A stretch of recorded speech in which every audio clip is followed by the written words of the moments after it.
வணக்கம் நண்பர்களே. வினேஷ் போகத் மல்யுத்த வீராங்கனை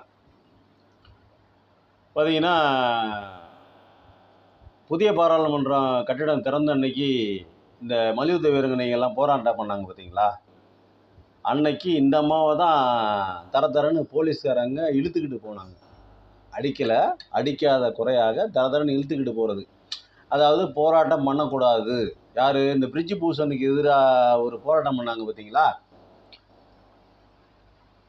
அது ரொம்ப நாளாக நடக்குது. அது யாருமே கண்டுக்கல. அன்னைக்கு பிரதமர் கொஞ்சம் தனி மெஜாரிட்டியில் இருந்தாரா? இப்போ தானே மைனாரிட்டி அரசு, ஒன்றிய அரசு. அதுக்கு முன்னாடி மெஜாரிட்டி அரசு இல்லையா? அந்த மெஜாரிட்டி அரசியாக இருக்கும்போது ஐயா ஒன்றும் கண்டுக்கலை.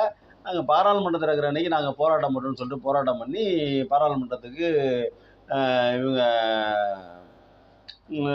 யாத்திரை மாதிரி ஏதோ போயிருப்பாங்க போல் இருக்குது. அது பாராளுமன்றத்தில் இருக்கும்போது இது ஒரு பெரிய அசிங்கம், அவமானம், இது ஒரு அட்ராசிட்டி பண்ணுறாங்க இந்த பெண்கள், இந்த மல்யுத்த வீரர்கள், இந்த வீராங்கனைகள், அந்த கூட்டமைப்பு, அந்த சம்மந்தப்பட்டவங்க, அந்த விளையாட்டு வீரர்கள், அந்த மொத்தம் அதை சப்போர்ட் பண்ணுறவங்க, பொதுமக்களுக்கு எல்லாத்தையுமே அப்படின்னு சொல்லிட்டு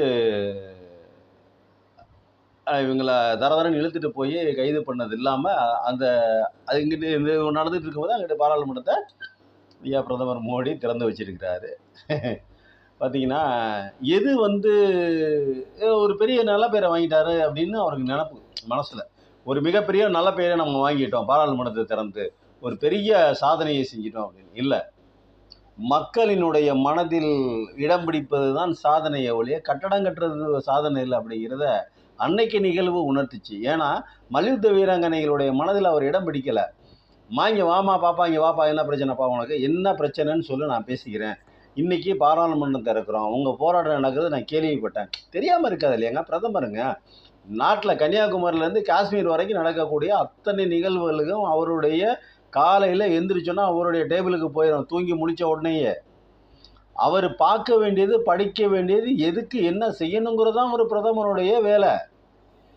இது என்ன பண்ணியிருக்கணும்? இதுக்கு முன்னாடியே செஞ்சுருக்கலாம். என்னடா அப்படி போராட்டம் பண்ணிகிட்டே இருக்காங்க. அந்த அந்த பொண்ணுங்களை கூப்பிட்டு பிரிட்ஜு பூசுனா உன்னால் கண்டிக்க முடியாது, அதுக்கு துப்பு இல்லைன்னு எங்களுக்கு தெரியும். ஏன் துப்பு இருந்தால் தான் நீ அன்னைக்கே கூப்பிட்டு கேட்டிருப்பிய. இல்லை ஒருவேளை துப்பு இருந்து நீ ஏன் கேட்கல அப்படின்னா ஒருவேளை என்கரேஜ் சூப்பரு, நீ இப்படியே ஃபாலோ பண்ணு அப்படிங்கிற மாதிரி சொல்கிறாரா என்னமோ தெரில மோடி. அதனால் அது ஒரு பக்கம் இருக்கட்டும். அது அவர் துப்பு இருக்கு, அவர் தட்டி கேட்குறாரு, கேட்கல, ஒரு பக்கம் இருக்கட்டும். அது ஒரு குப்பை. அது பேசுனா நல்லா இருக்காதுன்னு வைங்க. இந்த பொண்ணுங்களை கூப்பிட்டு இந்த போராட்டம் பண்ணுற அந்த ஒரு குழுவாக தானே போராட்டம் பண்ணுறாங்க. அவங்கள கூப்பிட்டு இங்கே வாமா, இங்கே வாப்பா, எல்லோரும் வாங்க உட்காருங்க, என்ன பிரச்சனை, பிரதமர் ஆச்சுன்னு அவங்கள்ட்ட சொல்லுங்கள் அப்படின்னு சொல்லிட்டு வர சொல்லி ஒரு ரூமில் உட்கார வச்சு, என்னம்மா என்ன பிரச்சனை, உங்களுக்கு எந்த பிரச்சனைனாலும் பேசி சொல்கிறேன், நாளைக்கு பாராளுமன்றம் திறக்கிறோம், போராட்டத்தை கலைங்க, உங்களுடைய பிரச்சனைக்கு தீர்வு காணப்படும், மிக விரைவில் தீர்வு காணப்படும் அப்படின்னு சொல்லிட்டு நீ தீர்வு காணாமல் போல் அதுக்கு ஒரு குழு அமைச்சிருக்குது, அது விசாரிச்சுக்கிட்டு இருக்குது, ஏதாவது ஒன்று சொல்லி தொலையலாம்.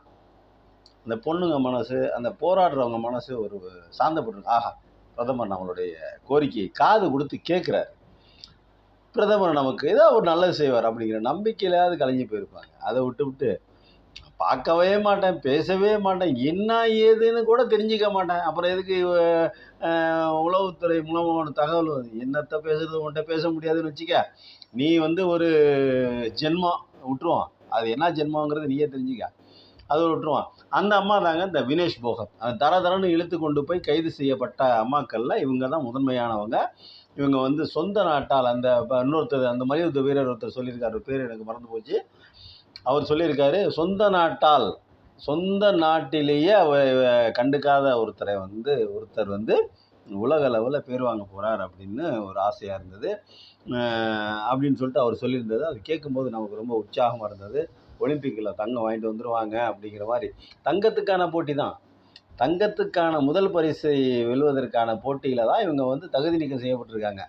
அந்த சைனாவுடைய அதாவது யாருமே தோற்கடிக்க முடியாத, மல்யுத்தத்தில் யாராலையும் தோற்கடிக்க முடியாத ஒரு வீராங்கனை அப்படின்னு சொல்லிட்டு அந்த சைனாவுடைய வீராங்கனையை தோற்கடித்தவங்களாம் இவங்க. தோற்கடிச்சுட்டு தான் இவங்க முதலிடத்துக்கான தங்கத்துக்கான போட்டியில் போய் கால் பதிச்சிருக்காங்க. அவர்களுக்காக பாராட்டுக்கள். நீங்கள் நல்லா இருக்கணும், உங்களுடைய திறமைக்கும் உங்களுடைய அந்த வில் பவர் இந்த தன்னம்பிக்கைக்கும் ரொம்ப நாங்கள் கடமைப்பட்டிருக்கிறது இந்த இந்தியா அப்படின்னு சொல்லிக்கிறோம். இந்த அம்மாவை தகுதி இழப்பு பண்ணியிருக்காங்க, தகுதி நீக்கம், தகுதி இல்லை அப்படின்னு சொல்லியிருக்காங்க. ஏன்டா தகுதி இல்லை அப்படின்னு கேட்டாக்க 100 கிராம் எடை கூட இருந்துச்சான்.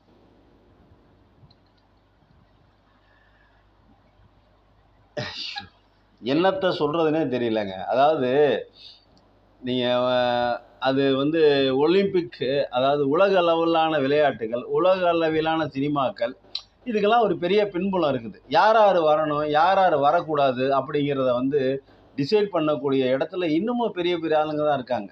ஒரு ஆஸ்கார் விருது வாங்கணும் அப்படின்னா அது யார் வாங்கணும், எதுக்காக வாங்கணும், எப்படி வாங்கணும், யார் யாரெல்லாம் வாங்கணும் அப்படிங்கிறத டிசைட் பண்ணக்கூடிய இதில் ஒரு ஒரு குரூப் இருக்குது.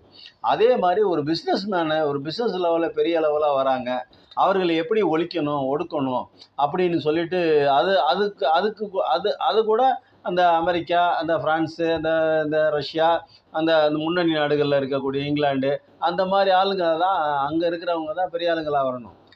இதே மாதிரி தான் ஆஸ்கார் விருதும், இதே மாதிரி தான் விளையாட்டும். அதில் வந்து சீனா அடிச்சு நொறுக்கிட்டு போயிடுச்சுன்னு வச்சுங்க, அது வேறு விஷயம். ஏன்னா அவங்க உண்மையிலே திறமைசாலிங்க, அது வேறு விஷயம். நம்மள்ட்ட திறமை நிறையா இருந்தோம், அதை ஊக்குவிக்கிறதுக்கு ஆள் இல்லை. ஆனால் சீனா வந்து திறமையே இல்லாட்டி கூட அவனை திறமையில்லாதவனை ஆக்கி அவன் பரிசை வாங்கிட்டு வந்துடுவாங்க. அந்த வெள்ளமை சீனாவுக்கு இருக்குது. நமக்கு அந்த வெங்காய வெள்ளமையெல்லாம் நம்ம நாட்டு கிடையாதுன்னு வைங்க, அது ஒரு பக்கத்து இருக்கட்டும். இப்போது இந்த மாதிரி ஒரு அரசியல், எல்லாமே ஒரு அரசியலாக தான் நடக்குது. எல்லாமே ஒரு யார் வரணும், யார் வரக்கூடாது, உலக அளவில் யார் பேர் வாங்கணும், யார் பேர் வாங்கக்கூடாது அப்படிங்கிற மாதிரி பார்த்தீங்கன்னாக்கா, இப்போ உலக பணக்காரர்கள் எல்லாமே எடுத்துக்கிட்டால் அவங்க தான் இருப்பாங்க, அமெரிக்காக்காரங்க தான் இருப்பாங்க. இப்போ எலான் மஸ்க்கு, அப்புறம் பில்கேட்ஸு, அப்புறம் வாரன் பஃபெட்டு, இது மாதிரி நிறைய பேர் அவங்களாக தான் இருப்பாங்க. உலக பணக்காரர்கள் எடுத்துகிட்டு அமெரிக்கர்களாக தான் இருப்பாங்க. மற்ற நாட்டில் இருந்து உலக பணக்காரர்களானால் அவங்களுக்கு பொறுக்காது, அவங்க விடவும் மாட்டாங்க. அப்படி இப்போ விட்டோம்னாக்கா, இது சீனாலேருந்து ஏன் வரல அப்படின்னா, அது கம்யூனிச நாடு, அது வேறு மாதிரியான ஒரு பொருளாதாரத்தை சார்ந்தது, வேறு மாதிரியான அது வந்து அந்த அவனோட சட்டத்திட்டம்லாம் வேறு. எந்த ஒரு தனி மனிதையும் வளர விட மாட்டான், நாடு தான் நல்லா இருக்கணும்னு நினைக்கிற ஒரு நாடு சீனா. அதனால் வந்து அங்கே வந்து எந்த விதமான இதுவும் இந்த மாதிரி இதுக்கெல்லாம் அந்த முன்னணி நிலவரம் அப்படிங்கிற மாதிரிலாம் போகாது. அது கம்யூனிஸ்ட் நாடுங்கிறதுனால. மற்றபடி உலக அளவில் பெரிய ஆள் ஆகணும் அப்படின்னு சொல்லி சீனாவும் பணக்காரன் ஆகணும் அப்படின்னு போட்டு சீனாவும் போட்டி போட்டால் சீனாக்காரன் தான் முன்னாடி இருப்பான்னு வச்சுக்கலாம். அவன் எல்லாத்துலேயுமே அவன் தான் முன்னாடி இருக்கிறான். நாளைக்கு அவனும் எல்லா பணக்காரன் லிஸ்ட்லேயும் அவன் தான் முன்னே வரது ஒரு பெரிய விஷயம் இல்லை சீனாவுக்கு. ஆனால் நம்மளை பொறுத்தவரைக்கும் பெரிய விஷயம். இப்போ வந்து ஒரு ஆசிய பணக்காரனானார் நம்ம முகேஷ் அம்பானி, அதே மாதிரி இவர் உலக பணக்காரர்கள் வரிசையில் போயிட்டு வந்தார் அதானி. ஆனால் அவங்களுக்கு பொருட்களை ஹிடன்பர்க்கை போட்டான்னு வச்சுக்கோங்க. அதில் நிறைய ஹிடன்பர்க் அறிக்கையில் சொன்னதெல்லாம் உண்மைதானே வச்சுக்கோங்க. ஆனாலும் வெளியிட்டு வீழ்த்த வேண்டிய காரணம் என்ன? அவனை பிடிச்சி மேலே இழுக்காமல் கீழே தள்ளி விடுறதுக்கு காரணம் என்ன? அதானியை இந்தியாவில் இருந்த ஒருத்தன் வந்து உலக பணக்காரன் ஆகிறதா அப்படிங்கிற மாதிரியான இதாக கூட இருக்கலாம்ங்கிறது என்னுடைய யோசனையை தவிர உண்மை பொய் என்னன்னு நமக்கு தெரியாது. அது ஒரு பக்கத்து. நம்ம மனசில் என்ன பட்டுச்சோ அதான் நம்ம பேசுகிறோம். அதே மாதிரி இந்த வினேஷ் போகத் அப்படிங்கிறவங்க 100 கிராம் வெயிட் கூட அப்படிங்கிறதுக்காக நீ வந்து ஒலிம்பிக் கமிட்டி, மாபெரும் ஒலிம்பிக் கமிட்டி, அந்த கமிட்டி வந்து என்ன பண்ணுறாங்கன்னு எப்படி பண்ணுறாங்கன்னு தெரியல. ஏமா அந்த பொண்ணை கூப்பிட்டு ஏமா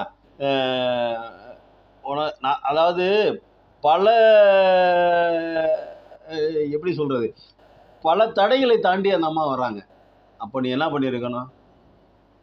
ஒரு வாய்ப்பை கொடுத்துருக்கணுமா இல்லையா? விளையாண்டு தோற்று போகிறதுங்கிறது வேறங்க. அது வந்து களத்தில் இறங்கி விளையாண்டு தோற்று போகிறதுங்கிறது வேறு. 100 கிராம் வெயிட்டு கூடன்னு ரிஜெக்ட் பண்ணுறீங்களே, அது எவ்வளவு பெரிய கொடுமையான ஒரு விஷயம்னு யோசிச்சு பார்த்தீங்களா? ஒரு பொண்ணு இந்தியாவிலேருந்து ஒலிம்பிக் மேடைக்கு ஏறுறது, ஒலிம்பிக் விளையாட்டுக்கு வர்றதெல்லாம் ஒரு சாதாரண விஷயம்னு நினைக்கிறீங்களா? அதுவும் வெள்ளியை தாண்டி தங்கத்தை தொடுவது ஒரு சாதாரண விஷயம்னு நினைக்கிறீங்களா? ஒலிம்பிக் கமிட்டிக்கு ஒரு கேள்வியாகவே வைக்கிறேன் நான். எவ்வளவு தடைகள்! இந்த பிரிட்ஜு மூசன் மாதிரி ஒரு விளங்காத பையன், வீணா போன தரித்திரியம் பிடிச்ச பசங்கள்கிட்ட, இந்த சங்கி கூட்டத்துக்கிட்ட இருந்து மீண்டு மிரண்டு அவங்கள்ட்ட மாட்டி, அவங்கள்ட்ட சின்ன பின்னப்பட்டு சிக்கி அழுது வடிஞ்சு, அதுலேயும் இந்த அம்மா மாதிரி ஒழுக்க சீலர்களாக நம்ம ஜெயிக்கணும் அப்படிங்கிற வெறியோடு அந்த வேகத்தோட ஒரு ஒரு இந்தியாவை தாண்டி வெளியில் விளையாட்டு வீரன்னு சொல்லிட்டு காலடி வைக்கிறது எவ்வளோ பெரிய விஷயம் தெரியுங்களா? உங்களுக்கு ஒரு விஷயம் தெரியுமா? ஒலிம்பிக் கமிட்டிக்கு இந்தியாவை பொறுத்தவரைக்கும் கிரிக்கெட் மட்டும்தான். கிரிக்கெட்டை தவிர எந்த விளையாட்டையும் முன்னுக்கு வர விட மாட்டாங்க. ஏன்னா கிரிக்கெட்டில் மட்டும்தான் அந்த சங்கிகள், அந்த பார்ப்பனியம் மட்டும் இருக்கும் கிரிக்கெட்டில். பாக்கி எந்த விளையாட்டுலையும் பார்ப்பனர்கள் விளையாட மாட்டாங்க. அதனால் அந்த விளையாட்டை முன்னிலையே படுத்த மாட்டாங்க. முன்னுக்கு கொண்டு விட மாட்டாங்க. தேசிய விளையாட்டு கபடி, அதை முன்னுக்கு கொண்டு வர சொல்லுங்கள், முடியாது. சாரி, தேசிய விளையாட்டு ஹாக்கி, அதை முன்னுக்கு கொண்டு வந்து நிப்பாட்டி அதை வெளில சொல்லுங்கள், முடியாது. அந்த போட்டிக்கு முக்கியத்துவம் கொடுக்க சொல்லுங்கள், முடியாது. ஹாக்கிக்கு முக்கியத்துவம் கொடுக்க மாட்டாங்க. ஏன்னா தேசிய விளையாட்டு. ஏன்னா அதில் வந்து எல்லாராலையும் விளையாட முடியாது. அதில் தேர்ந்தவர்கள்லாம் ரொம்ப திறமைசாலிகள்லாம் ஹாக்கியில் விளையாட முடியும். அதே மாதிரி கபடி, அது எங்கள் தமிழ்நாடு மாநில விளையாட்டுன்னு நினைக்கிறேன். அதுலேயும் அப்படி தான், ரொம்ப திறமையானவங்க தான் விளையாடுறாங்க. ஆனால் இந்தியா பூரா விளையாடுறாங்க. ஏன்னா ஹாக்கி, கபடி, ஃபுட்பால் இதெல்லாம் வந்து அந்த விளையாட்டுலாம் முன்னுக்கு வர விட மாட்டாங்க. அந்த பணத்தை அந்த அந்த விளையாட்டுகள் மேலெல்லாம் தமிழக இந்திய ஊடகத்துறையினுடைய வெளிச்சம் படாத அளவுக்கு பார்த்துக்குவாங்க. ஏன்னா ஊடகம் பூரா அவங்க கையில் தான் இருக்குது. ஊடகம் பூரா அந்த ஒரு குறிப்பிட்ட சமூகத்து கையில் தான் இருக்குது. அவர்கள் தான் கண்ட்ரோல் பண்ணுறாங்க, எல்லாத்தையுமே கண்ட்ரோல் பண்ணுறது. யார் விளையாடணும், யார் விளையாடக்கூடாது அப்படிங்கிற மாதிரிலாம். இந்த வினேஷ் போகத்துங்கிற அம்மா எவ்வளவு தடைகளை, அப்போ நீங்கள் யோசிச்சு பாருங்க, இந்த அம்மா எவ்வளவு தடைகளை தாண்டி வந்திருப்பாங்க. அங்கே ஒலிம்பிக்கு வந்திருக்கிற மாதிரி இருந்தா அப்போ எத்தனை தடைகளை தாண்டி வந்திருப்பாங்க. அதை கொஞ்சமாக கன்சிடர் பண்ணீங்களா? இந்தியாவிலேருந்து ஒரு பொண்ணு தங்கத்துக்காக விளையாட வந்துருச்சு, கடைசி ஃபைனலுக்கு வந்துருச்சு அப்படின்னா அதை நீங்கள் வந்து எப்படி நீங்கள் வந்து ஹேண்டில் பண்ணியிருக்கணும்? அந்த அம்மாவை கூப்பிட்டு, அம்மா போய் ஒன்றும் சொல்ல வேணாங்க, வீட்டு கூட இருக்கிற மாதிரி தெரியுதா, சரி அது ஒரு பக்கத்து இருக்கட்டும். ஒலிம்பிக் கமிட்டிக்கு ஒலிம்பிக்கில் விளையாட போகிற ஒரு பொண்ணுக்கு அந்த இதுக்கு வந்து தங்கி இருக்கிறதுக்கு ஒரு இடம் இருக்குங்கள. வெயிட்டும் ஒரு ஒரு ஒரு ஒரு பாயிண்ட்டுங்கிறது எல்லாத்துக்கும் தெரியும். இல்லை, இந்தியாவுக்குள்ளே இருக்கிற எல்லாத்துக்கும் தெரியுங்களா? அந்த விளையாட்டு வீரர்கள் சம்மந்தப்பட்ட, அந்த விளையாட்டு சம்மேளனம் சம்மந்தப்பட்ட இந்திய ஒலிம்பிக் சங்கத்துக்கு எல்லாம் தெரியுமில்ல. அப்போ அங்கே அவங்க ரூமில் ஒரு தராசு மாதிரி வச்சு அதுக்கு ஏதாவது வேமா கரெக்டாக இருங்க, எல்லாம் கரெக்டாக இருங்க, அதுக்கெல்லாம் ஒரு வாத்தியார்லாம் ஒரு டீச்சர் மாதிரி ஒருத்தர் இருப்பான், எவனோ ஒருத்தர் இருப்பான்ல, வாங்கிவா எவ்வளோ இருக்க வெயிட்டு, குறைக்க டக்குன்னு போய் டக்குன்னு தண்ணி குடிக்காத, அது செய்ய ரொம்ப சாப்பிடாத, கரெக்டாக வச்சு நூல் பிடிச்ச மாதிரி வச்சிரு, அது மாதிரிலாம் சொல்லணும்ல. அது மாதிரிலாம் சொல்கிறதுக்கு ஆள் போட்டிருப்பாங்கல்ல. அவங்கள என்ன பண்ணாங்க, ஏன் இந்த அம்மா வந்து ஒலிம்பிக் மேடைக்கு ஏறும்போது, மல்யுத்த மேடைக்கு ஏறும் பொழுது அவங்க செக் பண்ணுறதுக்கு முன்னாடி நீ செக் பண்ணி அனுப்பியிருக்கணுமா இல்லையா? இந்தியா தரப்பில் நம்ம ஒரு பொண்ணு தங்கம் வாங்க போகுது, அந்த பொண்ணை கூப்பிட்டு இருந்தா, என்னப்பா என்ன பிரச்சனை, எல்லாம் கரெக்டாக இருக்கா, ரைட், ஓகே ரைட் அப்படி அனுப்பணும்ல. அது அனுப்பல. அப்புறம் என்ன வெங்காயத்துக்கு நீ இந்திய ஒலிம்பிக் சங்கம்னு வச்சிருக்கிற, இந்திய ஒலிம்பிக் கமிட்டின்னு எதுக்கு வச்சிருக்கிற? அதான் என்ன வெங்காயத்துக்கு வச்சிருக்கிற நீ? அப்போ வேணும்னே அந்த அம்மா அனுப்பிச்சி விட்டு பழி வாங்கிட்டீங்களாப்பா? அந்த அம்மா அது மாதிரி போராட்டம் பண்ணிச்சுங்கிறதுக்கு பழி வாங்கியிருக்கலாம், பழி வாங்கிருந்துச்சு அப்படின்னு சொல்லிட்டு தானே மக்கள் நினைப்பாங்க. ஒரு விளையாட்டு நீ போகிற ஒரு உலக அளவிலான போட்டி, பல லட்சம் கோடி ரூபாய் செலவு பண்ணி அந்த விளையாட்டு போட்டி நடத்துகிறாங்க. அதில் பதக்கம் வெல்றது ஒரு பெரிய விஷயம். அந்த விளையாட்டுக்கு தகுதி பெறுறதே ஒரு பெரிய விஷயம். தகுதி பெற்று ஃபைனல் வரைக்கும் போய் தங்க மெடல் வாங்குற அளவுக்கு போட்டிக்கு போகுதுன்னா, அந்த பொண்ணு எவ்வளவு ஒரு கான்ஃபிடென்ட்டான பொண்ணாக இருக்கும், எவ்வளவு திறமை வாய்ந்த பொண்ணாக இருக்கும், எவ்வளவு ஒரு மனசளவில் உளவியல் ரீதியான வலிமையான ஒரு பொண்ணாக இருந்திருக்கும். நீ அந்த பொண்ணை நீ மேடைக்கு அனுப்பும் போது, நீ இந்திய தரப்பில் நீ அனுப்புறல்ல, இந்த ஒரு ரூம் இருக்கும்ல, நமக்கு அந்த பொண்ணு தங்கியிருக்குன்னு ஒரு ரூம் இருக்கும்ல, இந்தியா அவனுக்கு கோச்சுன்னு இருப்பாங்கல்ல, இந்த ஒலிம்பிக் சங்க அந்த இதெல்லாம் அவங்கெல்லாம் இருப்பாங்கல்ல, இந்த இந்திய ஒலிம்பிக் சங்கத்துல எல்லாம் இருப்பாங்கல்ல, என்ன வாமையும் செக் பண்ண அதெல்லாம் எப்போ இருக்குது, பாடி எப்போ இருக்குது, ஹைட் எப்போ இருக்குது, உயரம் எப்போ இருக்குது, வெயிட் எப்போ இருக்குது, ஃபிட்டிங்னஸ் எப்படி இருக்குது, எல்லாம் செக் பண்ணுவாங்கல்ல. இந்த யூரின்லாம் பிடிச்சி இந்த போதை மருந்துலாம் போட்டிருக்காங்களா அப்படின்லாம் செக் பண்ணுவாங்கல்ல, எல்லாத்தையும் செக் பண்ணி அனுப்புவாங்கல்ல. ஏன் அந்த வெயிட்டை செக் பண்ணி அனுப்புறதுக்கு ஒரு மிஷினை வச்சு அதை செக் பண்ணி அனுப்பலையா? இல்லை அனுப்பக்கூடாதுன்னு விட்டுட்டாங்களா? இல்லை தெரிஞ்சும் தெரியாமல் விட்டுட்டாங்களா? இது என்ன கதை? சரி, அந்த அம்மாவுக்காக தெரிஞ்சிருக்கலாம்.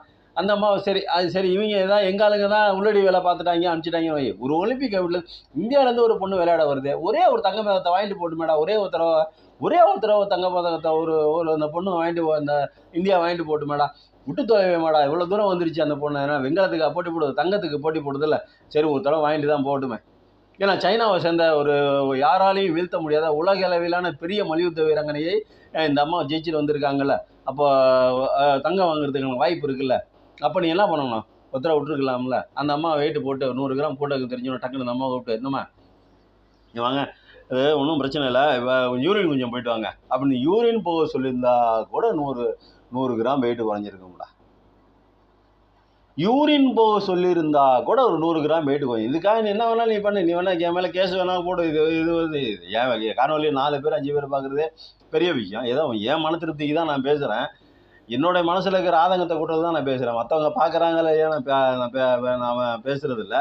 எனக்கு என்னைக்காவது ஒரு நாள் பார்ப்பாங்கிற நம்பிக்கை இருக்குது. அதனால தான் பேசுகிறேன். இது வெறும் ஒரு வேளை 4 பேத்துக்கு தெரிஞ்சு ஒரு 10 பேத்து பாரு, 10 பேத்து பார்த்து அதுக்கப்புறம் கொண்டு போய் நீ கேஸு போட்டால் கூட ரைட்டு.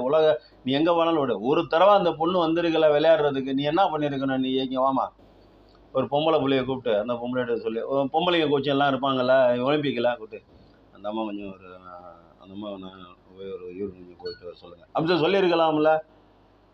ஆம்பளைங்க சொல்லலாம், பொம்பளைங்க சொல்லியிருக்காம்ல. இந்திய ஒலிம்பிக் சங்கத்தில் இருக்கிறவங்களுக்கு தான் அறிவு இல்லை, திராணி இல்லை.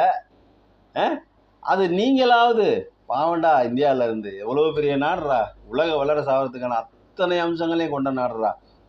அந்த நாட்டில் இருந்து ஒரு தங்கத்தை வாங்கிட்டு போகிறாங்கடா. அப்படி நீங்களாவது விட்டுருக்கலாம்ல. யூரின் போயிருந்தா கூட 80 கிராம் 100 கிராம் யூரின் போயிருந்தா கூட வெயிட்டு குறைஞ்சிருக்கீங்க. என்னையா அந்த மாதிரிலாம் ஒரு அநியாயம் பண்ணுறீங்க? எங்கள் ஆளுங்க தான் உள்ளடி வேலை பண்ணுறாங்க, மோசடி வேலை பார்க்குறாங்கண்ணா. நீங்களுமாயா உள்ளடி வேலை பார்ப்பீங்க, மோசடி வேலை பண்ணுவீங்க? பாவையா அந்த அம்மா விளையாட்டு போட்டியை விட்டு ஓய்வு பெறேன்னு சொல்லிட்டு அறிவிச்சிட்டு போயிட்டாங்கய்யா. விளையாட்டு நான் இனிமேல் விளையாட்டுலேருந்து நான் ராஜினாமா பண்ணுறேன், ஓய்வு பெறுறேன் அப்படின்னு சொல்லிட்டு ஓய்வு அறிவிப்பு கொடுத்துட்டாங்க. எவ்வளவு மனசு புண்பட்டுருக்கோம், எவ்வளோ கஷ்டப்பட்டுருப்பாங்க, எவ்வளோ கனவு கண்டிருப்பாங்க. அந்த அம்மாவுக்கே தெரியுமா தெரியாதான்னு தெரியல. தங்கம் வரைக்கும் நம்ம போக மாட்டோம். தங்கம் வரைக்கும் வந்து அம்மாவை வீட்டுக்கு அனுப்பிச்சிட்டீங்களாடா பாவிகளா. இந்தியாவில் தான் ஏகப்பட்ட அரசியல் நடக்குது.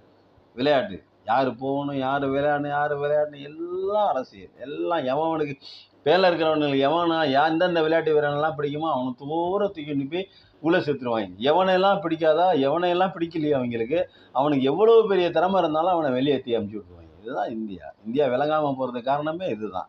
ஆனாலும் ஒலிம்பிக் கமிட்டி மேலே எங்களுக்கு ஒரு நம்பிக்கை இருக்குல்ல. உலக நாடுகள்லாம் சேர்ந்து ஆடுற ஒலிம்பிக் கமிட்டி மேலே எங்களுக்கு ஒரு நம்பிக்கை இருந்துச்சு. அந்த நம்பிக்கையும் தகர்த்துட்டீங்களேயா. இது சரி பண்ணியிருக்கலாமேயா. ஒருவேளை போகிற விளையாட்டு தான் விடலாமே, ஒரு 100 கிராம் அவ்வளோதானே. தவறு தானே வச்சுக்கோங்க. உங்களுடைய ரூல்ஸ் அண்ட் ரெகுலேஷன் படி தவறு தான். இன்றைக்கி 100 கிராமுக்காக விட்டா நாளைக்கு வேறு எதுவும் சின்ன தப்புலாம் காம்ப்ரமைஸ் பண்ணுற மாதிரி யாருன்னு சொல்லிட்டு நீங்கள் பயப்படுறது எனக்கு தெரியுதுங்க ஐயா. ஆனாலும் எங்களுடைய வலியும் வேதனையும், இந்திய மக்களினுடைய வலியும் வேதனையும் யோசித்து பார்த்து கொஞ்சம் சரி ரைட்டு போடா அப்படின்னு விட்டு தொலைஞ்சிருந்தீங்கன்னா, விளையாட தோற்றுருந்தா கூட நாங்கள்லாம், வெள்ளி வாங்கிட்டு இருந்தால் கூட நாங்கள்லாம் சந்தோஷப்பட்டுருக்கோம். நன்றி, வணக்கம் ஐயா.